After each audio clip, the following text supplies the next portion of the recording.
Good morning, viewers. All of you welcome from Garvit coaching class. Today our topic is from class 12th. This topic from optics. प्रकाशिकी जो है part है उसमें से लिया गया है, तरंग प्रकाशिकी और वेव तरंग प्रकाशिकी। तो हम सेकंड पोर्शन देखते हैं इसका, तरंग प्रकाशिकी वेव ऑप्टिक्स, जिसके अंतर्गत कंटेंट है इसमें। फर्स्ट है तरंगाग्र सिद्धांत, wave front theory.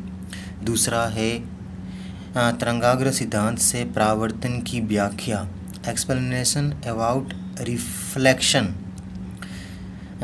Third point है एक्सप्लेनेशन अबाउट रिफ्रैक्शन, तरंगाग्र सिद्धांत से अपवर्तन की व्याख्या। तो स्टेप बाय स्टेप पॉइंट लेंगे और इसको थ्योरी को समझेंगे। सबसे पहले हम तरंगाग्र सिद्धांत के अंतर्गत तरंगाग्र की परिभाषा देखते हैं कि तरंग गति में तरंगाग्र ऐसे बिंदुओं का समूह है जो सभी समान कला में होते हैं। मतलब ऐसे बिंदुओं का समूह या बिंदु पथ जिसमें प्रत्येक कण या प्रत्येक बिंदु समान कला में हो। कला का मतलब कौन से है। अब तरंगाग्र के प्रकार। तरंगाग्र किस तरीके से चलता है। तरंगाग्र का या अगर हिंदी समानार्थी शब्द देखा जाए, तरंग प्लस अग्रभाग। तरंग का अग्रभाग, तरंग का अग्र स्वरूप कैसा दिखाई देता है। तो तरंगाग्र के प्रकार यहाँ बताए गए हैं। Types of wave front. First दिया हुआ है गोलीय तरंगाग्र। गोलीय, जैसा कि आप देखते हैं कि गोलीय शब्द गोले से संबंध है। गोलीय तरंगाग्र यदि स्रोत बिंदु आकार का है और स्रोत से दूरी कम है तो प्राप्त तरंगाग्र गोलीय होता है। इसके बाद सेकंड पॉइंट है बेलनाकार तरंगाग्र। यदि स्रोत रेखा के रूप में है और स्रोत से दूरी कम है तो प्राप्त तरंगाग्र बेलनाकार होते हैं, बेलनाकार बेलन की आकृति के। तीसरा है समतल तरंगाग्र। यदि स्रोत बिंदु आकार का अथवा रेखीय रूप में है और स्रोत से दूरी बहुत ज़्यादा है तो प्राप्त तरंगाग्र समतल होते हैं। ऐसा कब हो सकता है, जब कोई अनंत से रेखाएं आ रही है या प्रकाश आ रहा है, जैसे कि सूर्य से पृथ्वी पे आ रहा है, तो इसमें जो अपने तरंगाग्र बनेंगे वो समतल तरंगाग्र बनेंगे। समतल तरंगाग्र समतल रेखाओं के रूप में, समतल रेखाएं मतलब समांतर रेखाओं से तात्पर्य है यहाँ पे। जैसा कि आप नेक्स्ट स्लाइड में आप देख सकते हो कि इसके डायग्राम बने हुए हैं। गोलीय तरंगाग्र, बेलनाकार और समतल तरंगाग्र का बाह्य स्वरूप कैसा दिखता है। देखिए यहाँ पे तरंगाग्र के प्रकारों का निरूपण दिखाया गया है। गोलीय तरंगाग्र गोले का भाग है, बेलनाकार तरंगाग्र बेलन का भाग दिख रहा है और समतल तरंगाग्र आपको एक दिख रहा है जो घननुमा आकृति दिख रही है, जिसमें सभी किरणें जो हैं वो एक दूसरे के समांतर दिख रही है। गोलीय तरंगाग्र में स्रोत जो है वो बिंदुनुमा है और बेलनाकार में एक छड़नुमा दिख रहा है आपको, और उसमें अनंत से आ रहा है समतल में। अभी किरणों का रूप देखिए इसमें स्लाइड में। तरंगाग्र और किरणों का निरूपण किस तरीके से दिया गया। समतल तरंगाग्र दिखाया गया है। इसके बाद गोलीय तरंगाग्र के दो प्रकार दिखाए गए हैं, अभिसारी और अपसारी गोलीय तरंगाग्र, जो जिससे किरणें किस प्रकार निकल रही है ये हमारे लिए महत्वपूर्ण है। तो अब तरंगाग्र हमारे पास कंप्लीट हुआ है टॉपिक। नेक्स्ट टॉपिक हम देखेंगे हाइगेंस का द्वितीय तरंगिकाओं का सिद्धांत। क्या होता है हाइगेंस का सिद्धांत। सबसे इम्पोर्टेंट है, जो बोर्ड कक्षाओं में अक्सर पूछा जाता है। तो इस सिद्धांत को बहुत ही सावधानी से और केयरफुली इसको याद करना है। तो हाइगेंस नामक जो वैज्ञानिक था उसने किसी माध्यम में तरंगों के संचरण के संबंध में एक सिद्धांत प्रतिपादित किया, जिसे उसी के नाम से हाइगेंस का द्वितीयक तरंगिकाओं का सिद्धांत कहते हैं। क्योंकि इस सिद्धांत के अनुसार जो तरंगाग्र पढ़ा हमने, तरंगाग्र से ही द्वितीयक तरंगिकाएं निकलती है, तो उसको इसी में शामिल किया गया, इसलिए इसे हाइगेंस का द्वितीयक तरंगिकाओं का सिद्धांत कहते हैं, जिसकी निम्न परिकल्पनाएं हैं। पहली परिकल्पना दिख रही है, जब किसी माध्यम में स्थित तरंग स्रोत से तरंगे निकलती है तो स्रोत के चारों ओर स्थित माध्यम के कण कंपन करने लगते हैं। माध्यम में वह पृष्ठ जिसमें स्थित सभी कण कंपन की समान कला में हों तरंगाग्र कहलाता है। यदि तरंग स्रोत बिंदुवत है तो तरंगाग्र गोलीय होता है। यदि स्रोत बहुत अधिक दूरी पर है तो तरंगाग्र लगभग समतल होता है, समतल तरंगाग्र कहलाता है। जैसे कि पहले आपने डायग्राम में देखा है, समतल तरंगाग्र, बेलनाकार और गोलीय तरंगाग्र का बाह्य स्वरूप किस प्रकार दिखता है, कैसा दिखता है। दूसरा जो उसका अभिग्रहित है, दूसरा जो परिकल्पना है वो देखिए, तरंगाग्र पर स्थित प्रत्येक माध्यम कण एक नई तरंग स्रोत का कार्य करता है, जिससे नई तरंगें सभी दिशाओं में निकलती है। इन सभी तरंगों को द्वितीयक तरंगिका कहते हैं तथा यह भी माध्यम में प्राथमिक तरंग की चाल से आगे बढ़ती है। तीसरा जो पॉइंट है, यदि किसी क्षण आगे बढ़ती हुई इन द्वितीयक तरंग का पृष्ठ खींचें तो यह पृष्ठ उस क्षण तरंगाग्र की नई स्थिति को प्रदर्शित करेगा। तो तीन जो इसकी परिकल्पनाएं थी उस पर आधारित जो मुख्य सिद्धांत है वो दो बिंदुओं पर आधारित है। पहला जो बिंदु है वो ये कहता है कि हाइगेंस के सिद्धांत के अनुसार प्रकाश के तरंगाग्र का प्रत्येक बिंदु एक नए प्रकाश स्रोत की तरह व्यवहार करता है, अर्थात तरंगाग्र का हर बिंदु नए तरंग स्रोत की तरह कार्य करता है, जिससे प्रकाश संभव सभी दिशाओं में गति करता है और इस नए तरंग स्रोत को द्वितीयक स्रोत और इससे नई तरंगें निकलती उन्हें द्वितीयक तरंगिका कहा जाता है।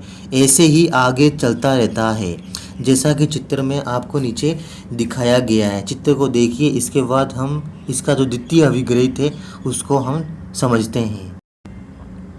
चित्र में देखो तरंगाग्र दिखाए गए हैं, तरंग का रूप चल रहा है जैसे तरंगें चलती है नेचुरल वे में, उसी तरीके से टी और टी प्लस डेल्टा टी लिखा हुआ समय, ये समय अंतराल डेल्टा टी है।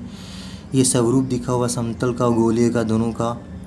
आगे इसका जो द्वितीय पॉइंट है तरंगाग्र सिद्धांत का द्वितीय नियम है वो देखिए, प्रकाश का द्वितीय तरंग का नियम। हाइगेंस के तरंग सिद्धांत के अनुसार किसी भी स्रोत से प्रकाश तरंगों के रूप में निकलता है और यह प्रकाश तरंग के रूप में सभी दिशाओं में प्रकाश के वेग 3 × 10⁸ मीटर प्रति सेकंड की गति से चलता है। हाइगेंस ने माना कि प्रकाश संचरण के लिए ईथर माध्यम आवश्यक है। उन्होंने यह भी माना कि पूरे संसार में ईथर होता है और इस ईथर के कारण ही प्रकाश का संचरण हो पाता है। तो द्वितीय सिद्धांत साफ है, क्लियर है। प्रकाश के वेग से संबंधित तरंगाग्र का प्रत्येक जो किरण है वो प्रकाश के वेग से ही गति करती है। तो ये सबसे इम्पोर्टेंट चीज़ ध्यान रखनी है, क्योंकि हम तरंगाग्र सिद्धांत से अब कुछ नियमों की व्याख्या करेंगे। प्रकाश के परावर्तन है, अपवर्तन है, इन नियमों की व्याख्या करेंगे। तो इसके लिए दोनों नियमों का आपके दिमाग में या मेमोरी में फिट होना बहुत ही आवश्यक है। तरंगाग्र सिद्धांत के जो 2 नियम हैं उन दोनों नियमों को अच्छे से अपन दिमाग में बिठा लें। इसके बाद हम तरंगाग्र के परावर्तन के नियमों की व्याख्या करेंगे इस सिद्धांत से, हाइगेंस के सिद्धांत से। This is the next part of video lecture.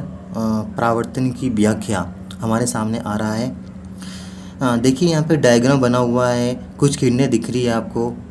एक समतल दिख रहा है M1 M2 जिस पर कुछ किरणें गिरी है। किरण नंबर 1 2 3 आपतित हो रही है और वहाँ से परावर्तित होकर उसी माध्यम में लौट रही है।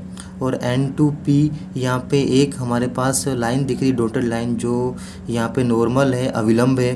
कहने का मतलब यहाँ परावर्तन की व्याख्या करेंगे। परावर्तन क्या होता है? किसी भी प्रकाश किरण का समतल से टकराकर पुनः उसी माध्यम में लौट आना, बाउंस बैक होना। जैसे बॉल टकराती है सरफेस पे और टकरा के उसी ऊपर लौट आती है, इसी को ही परावर्तन कहा जाता है। इसके जो नियम है वो देखिए यहाँ पे, आपतन कोण और परावर्तन कोण बराबर होते हैं, ये सबसे महत्वपूर्ण नियम है, आपतन और परावर्तन कोण। दूसरा है आपतित किरण, परावर्तित किरण और अविलंब तीनों एक ही समतल में और एक ही तल में होते हैं, एक ही ओर होते हैं। इन दोनों नियमों को हम तरंगाग्र सिद्धांत से हम भी इसकी व्याख्या करेंगे। तो देखिए इस डायग्राम को सबसे पहले, इसमें कुछ कंजम्पशंस हैं, कुछ एजम्पशंस हैं, उनको मानेंगे। माना ए बी आपतित तरंगाग्र है, ए डैश बी डैश चित्र में दिखाए अनुसार परावर्तित तरंगाग्र हैं। हाइगेंस के तरंग सिद्धांत से यदि बी से उत्पन्न द्वितीयक तरंगिका t सेकंड पश्चात M1 M2 को A डैश बिंदु पर स्पर्श करती है तो बी ए डैश बराबर सी टी। जैसा कि यहाँ पे स्लाइड में चित्र आपके सामने आ रहा है तो इसको देख सकते हो। बी ए डैश कहाँ है? देखिए यहाँ पे बी ए डैश।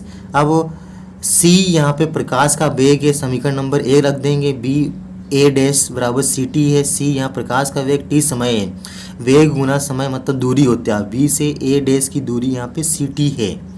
इसी प्रकार आगे देखिए, इसमें आप ए से उत्पन्न द्वितीयक तरंगिका भी टी सेकंड पश्चात ए से बी डैश बिंदु पर स्पर्श करती है। तो ए और बी डैश के बीच की दूरी भी वही रहेगी। प्रकाश का वेग, तरंगिका प्रकाश के वेग से गति करती है और समय टी लगता है, इसलिए सी टी। ये समीकरण नंबर 2 है। समीकरण 1 और 2 से हम क्या देखते हैं कि बी से ए डैश और ए से बी डैश की दूरी यहाँ पे समान है। चूँकि कोण N dash A F equal to कोण B dash A equal to कोण आर बराबर परावर्तन कोण, और कोण बी ए डैश बराबर कोण आई बराबर आपतन कोण। इसे आगे चित्र में देखिए, यहाँ पे डायग्राम बना हुआ है। आप देखिए एन डैश कहाँ दिख रहा है आपको? एन डैश यहाँ सेकंड वाले में दिख रहा है। यहाँ पे ए डैश भी बना हुआ है, जहाँ पे देखिए डायग्राम के अनुसार ही लिया गया है। एन डैश ए एफ और बी डैश ए बराबर आर लिखा था, ठीक है। इसको परावर्तन कोण कहते हैं। इसी प्रकार बी ए डैश बराबर कोण आई आपतन कोण। तो ये कोण समझने आवश्यक थे इसमें। अब आगे देखिए, इसमें चित्र से त्रिभुज ए डैश बी वाला त्रिभुज देखिए और ए डैश बी डैश वाला त्रिभुज देखिए। इन दोनों त्रिभुजों में क्या देखोगे? यहाँ समरूपता का नियम यहाँ पे लागू करना हमको।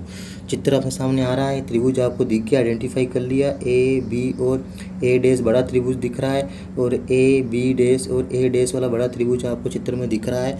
इन दोनों में समरूपता के नियम देखने हैं, कौन कौन से किरणें बराबर है। तो ए डैश बराबर ए डैश दोनों त्रिभुजों में उभयनिष्ठ भुजा है। दूसरा है बी ए डैश बराबर ए बी डैश, दोनों का मान सी टी है, टी समय में तय की गई समान दूरी है। तीसरा पॉइंट है कोण बी बराबर कोण वी डैश बराबर 90 डिग्री, दोनों कोण 90 डिग्री के हैं। तो त्रिभुजों की दो भुजाएं और एक कोण बराबर होने से त्रिभुज सर्वाक्षम हुए। सर्वाक्षम होने से कोण बी ए डैश बराबर बी डैश ए ये दोनों कोण बराबर होंगे, क्योंकि इस कोण को हम कोण आई कहेंगे और उस कोण को कोण आर कहेंगे। यही परावर्तन का नियम है।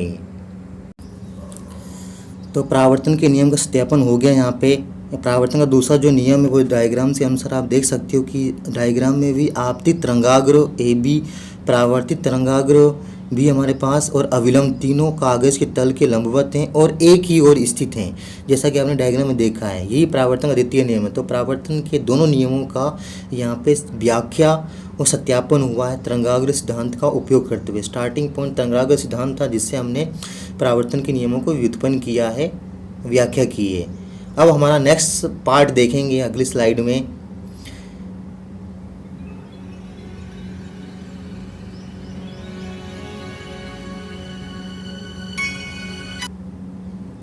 नेक्स्ट पार्ट है तरंगाग्र सिद्धांत से अपवर्तन की व्याख्या। तो देखिए, यहाँ पे डायग्राम बना हुआ है। यहाँ पे आपतित तरंगाग्र दिख रहा है ए वी, ठीक है, और इसमें अपवर्तित तरंगाग्र भी दिख रहा है आपको ई सी। माध्यम 1 और माध्यम 2 दिए हुए। माध्यम 1 में V1 वेग है और माध्यम 2 में V2 वेग है। V1 का मान ग्रेटर देन V2 है। तो माध्यम 1 है वो विरल माध्यम है और माध्यम 2 यहाँ पे सघन माध्यम है। विरल माध्यम से सघन माध्यम में प्रकाश की किरणें जा रही है और अपवर्तित हो रही है। अपवर्तन क्या होता है? तो अपवर्तन की परिभाषा आपको पता होनी चाहिए। जब कोई प्रकाश किरण एक माध्यम से दूसरे माध्यम में प्रवेश करती है तो प्रवेश करने वाली सतह पर वो अपने मार्ग से विचलित हो जाती है, मार्ग से हट जाती है। इसी को ही यहाँ पे अपवर्तन कहते हैं। अब अपवर्तन के नियमों की व्याख्या करनी है। तो अपवर्तन के क्या नियम है, ये नियम अपने को पता होने चाहिए। आप सभी दोस्तों को, जो बच्चे हैं उनको पता होना चाहिए। अपवर्तन का पहला जो नियम है वो स्नेल का नियम है। स्नेल का नियम ये कहता है कि किसी भी माध्यम का अपवर्तनांक है वो बराबर होता है साइन आई बटा साइन आर। आई जहाँ पे आपतन कोण है, आपतन कोण की जया, और स्मॉल आर जो है वो है अपवर्तन कोण की जया। आपतन कोण की जया और अपवर्तन कोण की जया के अनुपात को ही अपवर्तनांक म्यू कहते हैं। दोनों माध्यमों के ऊपर डिपेंड करती है। और दूसरा जो है वो सिंपल है कि आपतित तरंगाग्र, अपवर्तित तरंगाग्र और अविलंब तीनों एक ही समतल में होते हैं और एक ही ओर होते हैं। अब इन नियमों का यहाँ पे अगली स्लाइड में हम सत्यापन देखेंगे या इनकी व्याख्या देखेंगे। तो तरंगाग्रों को अच्छी तरह से देख लीजिए। माना पी डैश दोनों माध्यमों को पृथक करने वाला अंतःपृष्ठ है। एक तरंगाग्र ए वी चित्र में दिखाए अनुसार आपतित तरंगाग्र है जिसका आपतन कोण आई है। पहले माध्यम में वेग v1 और दूसरे माध्यम में वेग v2 है। यदि बी सी दूरी तय करने में तरंगाग्र द्वारा लिया गया समय t है तो दूरी बराबर वेग गुना समय वी सी बराबर v1 और t, क्योंकि पहले माध्यम में वेग v1 है। इसी प्रकार अपवर्तित तरंगाग्र के लिए दूसरा माध्यम में वेग अपने पास कितना है, v2 वेग है।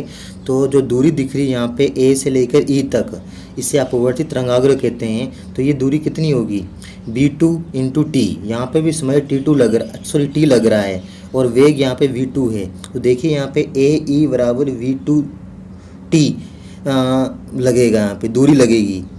तो अब देखिए इसमें चित्र में त्रिभुज ए बी सी और ए ई सी से साइन आई और साइन आर के मान निकालेंगे। साइन आई बराबर बी सी बटा ए सी लंब बटा कर्ण, साइन आर बराबर ए ई बटा ए सी लंब बटा कर्ण होते हैं त्रिकोणमिति के अनुसार। तो अब इनके बी सी और ए सी के मान रखेंगे, ए ई और ए सी के मान रखेंगे साइन आर में। तो देखिए यहाँ पे साइन आई बी सी बटा ए सी बराबर है बी सी का मान v1 टी है बटा ए सी, साइन आर बराबर ए ई बटा ए सी, ए ई का मान v2 टी है बटे में ए सी। समीकरण 1 और 2 हो गई। यहाँ आई और आर क्रमशः आपतन कोण और अपवर्तन कोण है। समीकरण 1 और 2 से अनुपात ले लेंगे। साइन आई बटा साइन आर बराबर है v1 बटा v2, क्योंकि ए सी दोनों में कॉमन है, वो कट जाएगा। काटने के बाद हमारे पास बचेगा साइन आई बटा sine r equal to v1 upon v2। ये समीकरण नंबर 3 है। अब देखिए यहाँ पे n1 बराबर c बटा v1 और n2 बराबर c बटा v2। ये अपवर्तन की परिभाषा से है, अपवर्तनांक की परिभाषा, अपवर्तनांक है। n1 अपवर्तनांक, n2 अपवर्तनांक। पहले माध्यम का अपवर्तनांक n1 है, दूसरे माध्यम का अपवर्तनांक n2 है।